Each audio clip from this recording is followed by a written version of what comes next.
ഞാനൊരു ചെറിയ കാര്യം ചോദിക്കട്ടെ, നിങ്ങളൊക്കെ ശ്രാദ്ധം ചെയ്യാറില്ലേ? അല്ലെങ്കിൽ കർക്കിടകവാവൊക്കെ നോക്കാറില്ലേ? ഉണ്ടോ? കർക്കിടകം ചെയ്യാറില്ലേ? എന്തിനാ കർക്കിടകവാവൊക്കെ ചെയ്യുന്നത്? ഇങ്ങനെയൊന്നും ചോദിക്കില്ലേ എൻ്റെ സ്വാമി, ഞങ്ങളെ ബുദ്ധിമുട്ടിക്കല്ലേ. എന്തിനാ നമ്മൾ കർക്കിടകവാവൊക്കെ ചെയ്യുന്നത്? ഞാൻ നിങ്ങളോട് ചോദിക്കണോ വിചാരിക്കണ്ട, നിങ്ങളുടെ കുട്ടികൾ നിങ്ങളോട് ചോദിക്കണോ ഈ ചോദ്യം എങ്ങനെ കരുതുക? എന്തുത്തരാ നിങ്ങൾ കൊടുക്കുക? അല്ല, ഒരു ഉത്തരം വേണ്ട, അതിന് വേണോ? എന്തിനാണ് നമ്മൾ കർക്കിടകവാവ് ചെയ്യുന്നത്? മരിച്ചവർക്ക് ഒരു ഗതി കൊടുക്കാൻ. അവര് നിങ്ങളെ ഒരു വഴിക്കാക്കിയിട്ടാ പോയത്, ഇനി അവർക്കെന്ത് ഗതി കൊടുക്കാനാണ്? ജീവിച്ചിരിക്കുമ്പോൾ ഗതി കൊടുക്കാൻ പറ്റാത്തവർ ഇനി ശത്രു എഴുതിയിട്ടാണോ ഗതി കൊടുക്കാൻ പോണത്? മരിച്ചവർക്ക് ഗതി കൊടുക്കാനാണോ? നിങ്ങളത് പിച്ചുമ്പയും പറയണത് ഒന്നുകിൽ ഉറക്കെ പറയുക, അല്ലെങ്കിൽ ഉണ്ടായിരിക്കുക. എന്തിനാണ് അത്? ചുരുക്കപ്പോൾ അത് പറഞ്ഞാൽ മതി. അപ്പൊ നമ്മൾ മനസ്സിലാക്കിയിരിക്കുന്നത്, നമ്മളെ പഠിപ്പിച്ചിരി ശ്രദ്ധിക്കുക.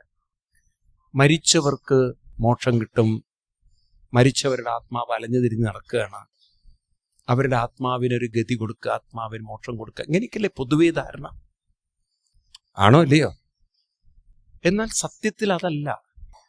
നിങ്ങൾ നോക്കൂ, ഈ ഒരൊറ്റ ശ്ലോകം വെച്ചിട്ട് ഇല്ലാത്തതൊന്നും ഉണ്ടാവുകയില്ല, ഉള്ളതൊന്നും ഇല്ലാതെ. അപ്പം നമ്മളുണ്ടോ? ഒപ്പം നമ്മുടെ ശരീരം എന്നും ഉണ്ട്, പക്ഷെ ഈ രൂപത്തിലല്ല.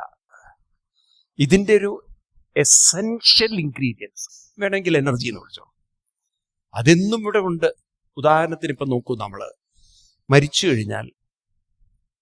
കഴിഞ്ഞാൽ ശരീരം കത്തിക്കും. ഇതിലുള്ള ബോണ്ട് അതെല്ലാം മണ്ണിലേക്ക് ചേർന്ന്, ഇതെല്ലാം ഇപ്പൊ നമ്മൾ സപ്പോസ് നമ്മുടെ ആരെങ്കിലും മരിച്ചു, അച്ഛനോ ആരെങ്കിലും മരിച്ചു, അവിടെ ദഹിപ്പിച്ചു, അവിടെ തൈ വെക്കുക, എന്തെങ്കിലുമൊക്കെ വാഴ വെക്കുക, അല്ലെങ്കിൽ തെങ്ങോ എന്തെങ്കിലും, നിങ്ങൾ തെങ്ങിന്റെ തെങ്ങ് വെച്ചു അവിടെ. അപ്പൊ ആ എല്ലും മറ്റുമൊക്കെ പൊടി വളമായി ഏത് വലിച്ചെടുക്കും? തെങ്ങ് വലിച്ചെടുക്കും. ഉണ്ടോ? ഇല്ല, നിഷേധിക്കാൻ പറ്റുമോ?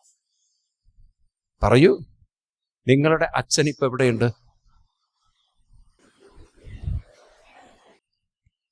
നിങ്ങൾ അച്ഛൻ തെങ്ങിന്റെ മുകളിൽ ഇരിക്കണമെന്ന് വിചാരിക്കണ്ട, അല്ല, ആ രീതിയിൽ എടുക്കണ്ട. ഇനിയിപ്പൊ അങ്ങനെ ഒരു ചിത്രം, അച്ഛൻ തെങ്ങിന്റെ മുകളിൽ കയറി അച്ഛനെന്താ തേങ്ങ വലിക്കാൻ പോകും? അല്ല. അപ്പൊ അച്ഛനായിരുന്ന ആ വ്യക്തിയുടെ ശരീരത്തിൽ നിങ്ങൾ ചിരിക്കുമ്പോഴർത്ഥം മനസ്സിലാക്കൂ. ഒരു അവസ്ഥയിൽ നിന്നും മറ്റൊരവസ്ഥ. അപ്പൊ ഉണ്ടോ? ഉണ്ട്. ഇനിയിപ്പോ ആ തെങ്ങ് കൊലച്ചു, തേങ്ങ മൂത്തു, നിങ്ങൾ വലിച്ചു, നിങ്ങളത് തേങ്ങയൊക്കെ പൊട്ടിച്ച് ചിരകി കറിയിൽ ചേർത്തു, നിങ്ങൾ തീയലുണ്ടാക്കി കഴിച്ചു. നിങ്ങളുടെ അച്ഛൻ എവിടെ ഉണ്ട്? പറയൂ. ശരിക്കും നിങ്ങൾ സത്യം കൂടി മനസ്സിലാക്കും. ഇത് റീസൈക്കിൾ ചെയ്ത് വരുന്നുണ്ടോ? അതിൻ്റെ ഒരു അംശം നമ്മളിലേക്ക് വരുന്നുണ്ടോ? അപ്പൊ എവിടെയത്, ഏത് പോയിന്റിൽ അത് ഇല്ലാതെയാവുന്നത്? അത് പറയാനാ ഞാൻ പറഞ്ഞത്.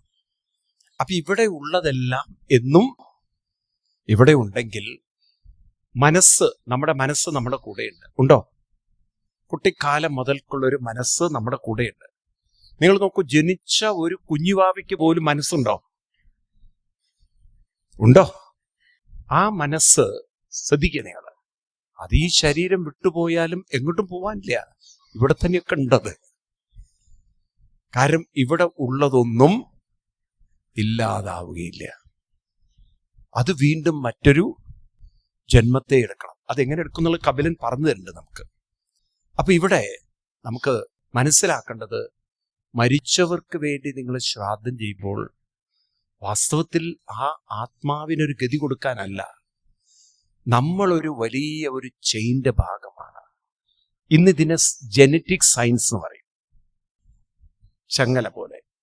ഇപ്പം ഞാൻ ഇവിടെ ഈ രൂപത്തിലിരിക്കുന്നെങ്കിൽ എൻ്റെ ഒരു 7 ജനറേഷൻ്റെ സംസ്കാരവുമായി, ജീവിതവുമായി, ആഹാര രീതിയൊക്കെ ആയിട്ട് ഞാൻ ബന്ധപ്പെട്ടിട്ടുണ്ട്.